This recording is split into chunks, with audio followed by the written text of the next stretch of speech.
और प्रधानमंत्री ने आज देश को 5 प्रण भी दिलाए, 5 संकल्प दिलाए और कहा कि आजादी के इस अमृत काल में यानी अगले 25 वर्षों में देश को विकसित राज्य बनाना है, डेवलप्ड कंट्री बनाना है, गुलामी का एहसास दूर करना है, अपनी विरासत पर हमें गर्व करना होगा, देश एक रहे, एकजुट रहे, इस पर जोर देते रहना होगा। ये प्रण है जो प्रधानमंत्री ने आज राष्ट्र को दिलाए। आने वाले 25 साल के लिए हमें उस 5 पंच प्राण पर अपनी शक्ति को केंद्रित करनी होगी। विकसित भारत अब उससे कुछ कम नहीं होना चाहिए। बड़ा संकल्प। दूसरा प्राण है किसी भी कोने में हमारे मन के भीतर, हमारे आदतों के भीतर गुलामी का एक भी अंश अगर भी अभी भी है तो उसको किसी भी हालत में बचने नहीं देना। तीसरी प्राण शक्ति, हमें हमारी विरासत पर गर्व होना चाहिए। हमारी विरासत के प्रति, क्योंकि यही विरासत है जिसने कभी भारत को स्वर्णिम काल दिया था। चौथा प्राण वो भी उतना ही महत्वपूर्ण है और वो है एकता और एकजुटता। 130 करोड़ देशवासियों में एकता, न कोई अपना न कोई पराया। एकता की ताकत एक भारत श्रेष्ठ भारत के सपनों के लिए हमारा चौथा प्राण है। और पांचवा प्राण है नागरिकों का कर्तव्य। नागरिकों का कर्तव्य जिसमें प्रधानमंत्री भी बाहर नहीं होता है, मुख्यमंत्री भी बाहर नहीं होता है, वो भी नागरिक है। नागरिकों का कर्तव्य, ये हमारे आने वाली 25 साल के सपनों को पूरा करने के लिए एक बहुत बड़ी प्राण शक्ति है।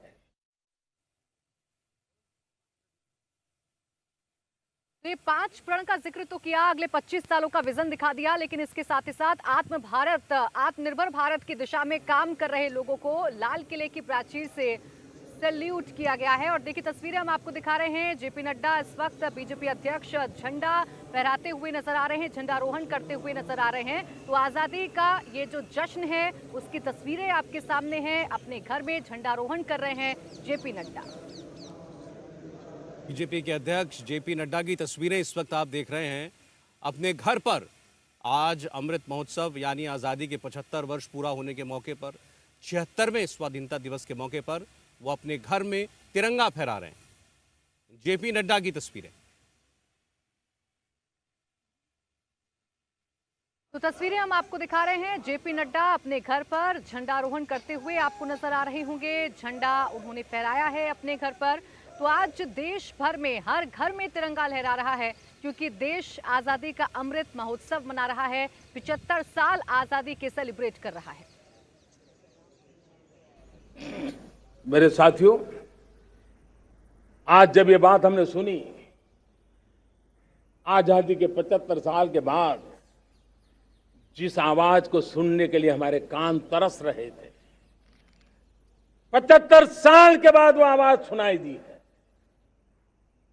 75 साल के बाद लाल किले पर से तिरंगे को सलामी देने का काम पहली बार मेड इन इंडिया तोप ने किया है। कौन हिंदुस्तानी होगा जिसको ये बात, एक आवाज उसे नई प्रेरणा, ताकत नहीं दी।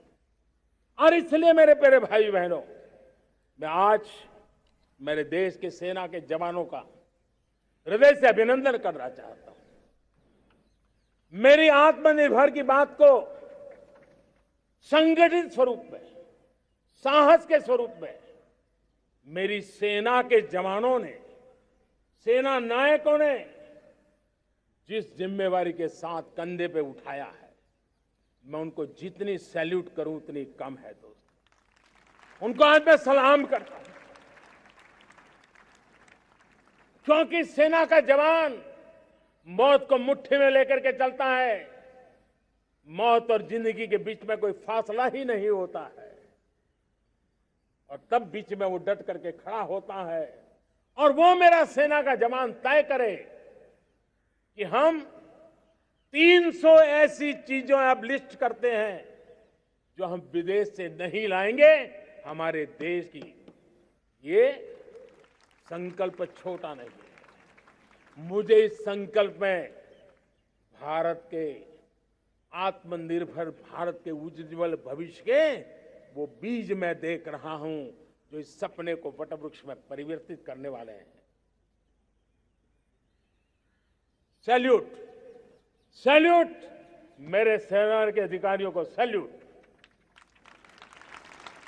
और प्रधानमंत्री मोदी ने आज एक नया नारा भी दिया। नारा ऐतिहासिक है। देश के दूसरे प्रधानमंत्री लाल बहादुर शास्त्री ने जय जवान जय किसान का नारा दिया था।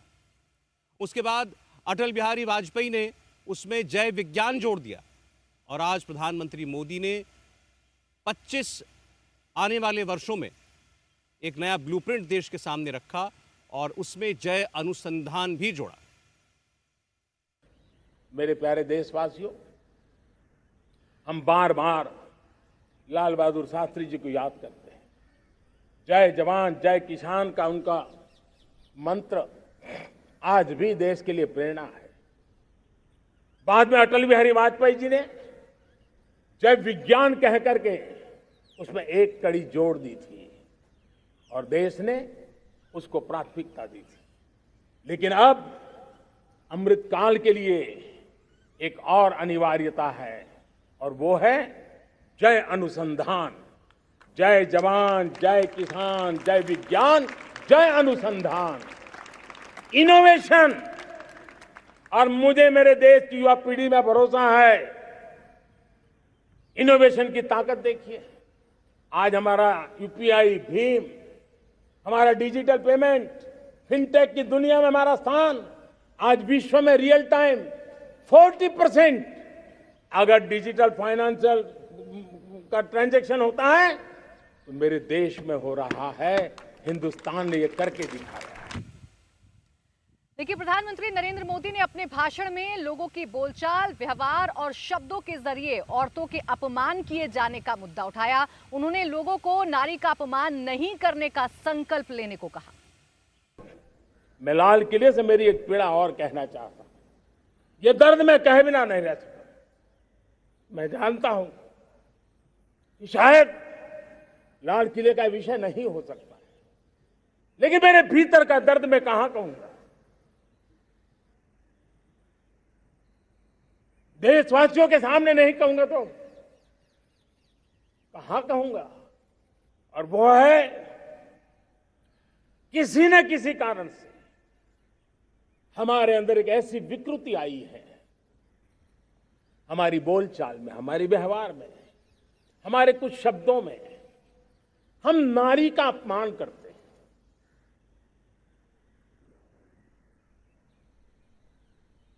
क्या हम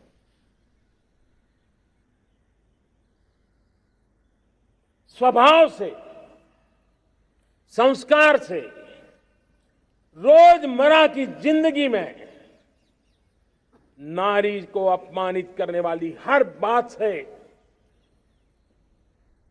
मुक्ति का संकल्प ले सकते हैं?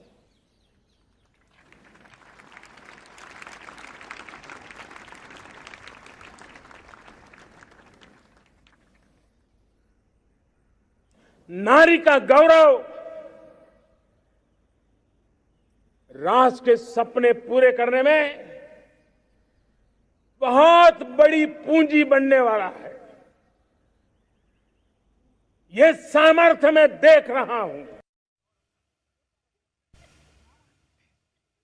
प्रधानमंत्री मोदी ने पहली बार मेड इन इंडिया तोप से सलामी दिए जाने का भी जिक्र किया और सेना के आत्मनिर्भर होने पर बधाई दी।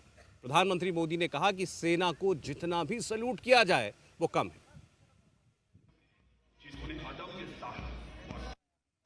चक्रव्यूह रचना से प्रेरणा लेते हुए 40 एकड़ के क्षेत्र में राष्ट्रीय summer sense of belonging to something. इसे मुख्य रूप प्रधानमंत्री का वो बयान आपको सुनाएंगे, लेकिन आज प्रधानमंत्री ने जो 5 संकल्प देश को दिलाए उसके बाद जैसे परिवारवाद पर और भ्रष्टाचार पर हमला बोला, एक बार फिर देश को इसके खिलाफ लड़ाई लड़ने के लिए प्रेरित किया। प्रधानमंत्री मोदी ने देशवासियों से ऊर्जा समेत हर क्षेत्र में आत्मनिर्भर होने का संकल्प लेने को कहा। जब हमारा ब्रह्मोस दुनिया में जाता है, कौन हिंदुस्तानी होगा जिसका मन आसमान को न छूता होगा। दोस्तों, आज हमारी मेट्रो कोचेज, हमारी वंदे भारत ट्रेन विश्व के लिए आकर्षण बन रहा है। मेरे प्यारे देशवासियों, हमें आत्मनिर्भर बनना है हमारे एनर्जी सेक्टर में। हम कब तक एनर्जी के सेक्टर में किसी और पर डिपेंडेंट रहेंगे? और हमें सोलार का क्षेत्र हो, विंड एनर्जी का क्षेत्र हो, रिन्यूएबल के और भी जो रास्ते हो, मिशन हाइड्रोजन हो, बायोफ्यूल की कोशिश हो, इलेक्ट्रिक व्हीकल पर जाने की बात हो, हमें आत्मनिर्भर बन करके इन व्यवस्थाओं को आगे बढ़ाना होगा। मेरे प्यारे देशवासियों, आज प्राकृतिक खेती भी आत्मनिर्भर का एक मार्ग है। फर्टिलाइजर से जितनी ज्यादा मुक्ति, आज देश में नैनो फर्टिलाइजर के कारखाने की नई आशा लेकर के आए हैं। लेकिन प्राकृतिक खेती, केमिकल फ्री खेती आत्मनिर्भर को ताकत दे सकती है। आज देश में रोजगार के क्षेत्र में ग्रीन जॉब के नए नए क्षेत्र बहुत तेजी से खुल रहे हैं। भारत ने नीतियों के द्वारा स्पेस को खोल दिया है। ड्रोन की बहुत दुनिया में सबसे प्रगतिशील पॉलिसी लेकर के आए हैं। हमने देश के नौजवानों के लिए नए द्वार खोल दिए हैं। मेरे प्यारे भाइयों बहनों, मैं प्राइवेट सेक्टर को भी आह्वान करता हूं, आइए हमें विश्व में छा जाना है। आत्मनिर्भर भारत का यह भी सपना है कि दुनिया को भी जो आवश्यकताएं हैं उसको पूरा करने में भारत पीछे नहीं जाएगा। हमारे लघु उद्योग हो, सूक्ष्म उद्योग हो, कुटीर उद्योग हो, जीरो डिफेक्ट जीरो इफेक्ट हमें उस करके हमें दुनिया में जाना होगा। हमें स्वदेशी पर गर्व करना होगा।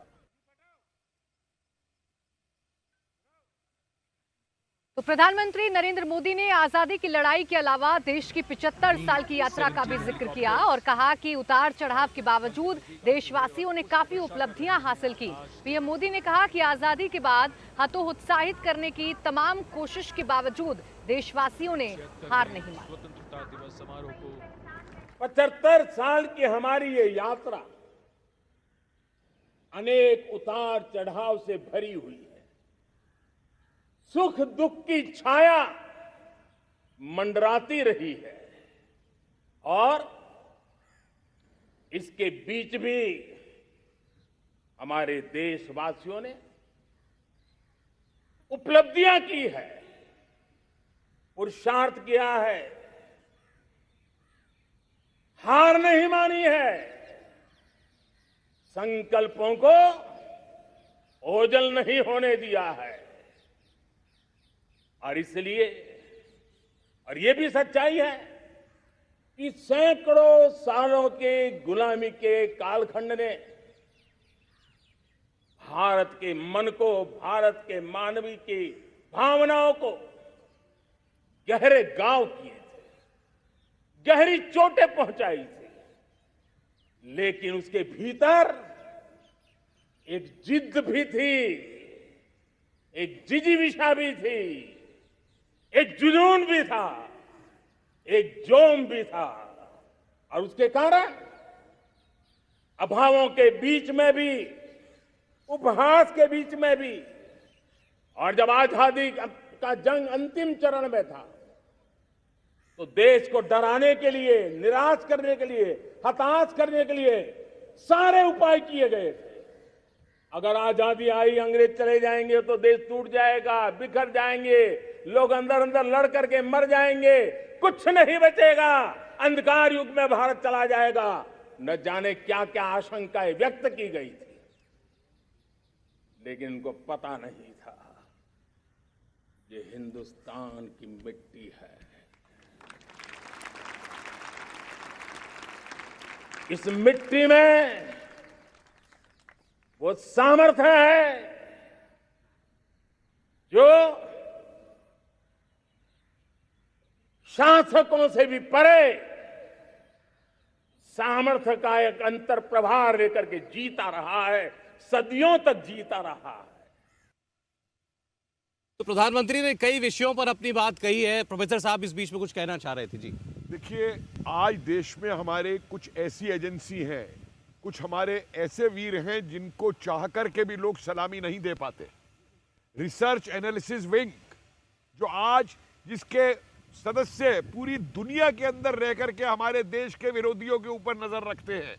Intelligence bureau, national investigative agency, enforcement directorate, narcotics वाला सेल, किस तरीके से ये लोग देश की सेवा करते हैं। सेंट्रल इंडस्ट्रियल फोर्स, जो आज हमारे एयरपोर्ट्स को सुरक्षित रखता है आतंकियों से, हमें उनको भी आज इस स्वतंत्रता दिवस के ऊपर 15 अगस्त को उनको भी याद करते हुए उनकी सेवाओं को भी, उनके बलिदानों को भी सलाम करना चाहिए।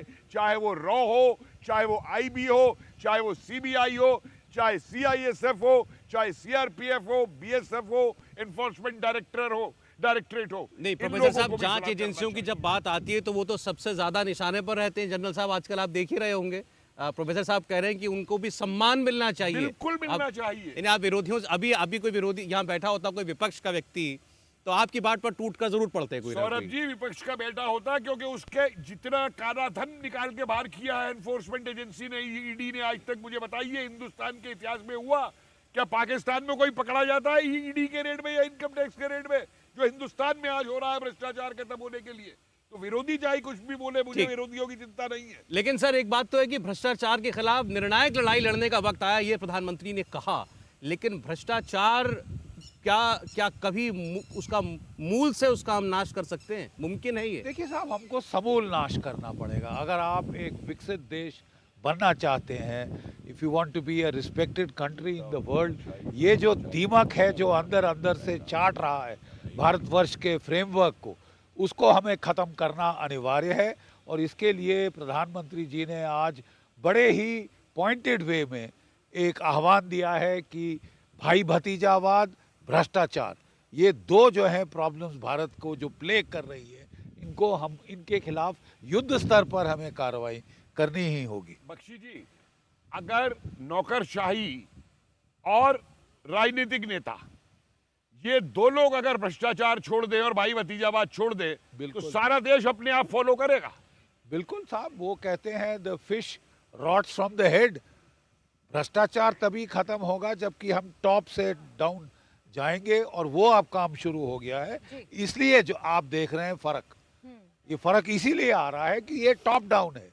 इंडिया टीवी हर वक्त हर जगह डाउनलोड करने के लिए सर्च करें India TV news Google play store या ऐप स्टोर पर।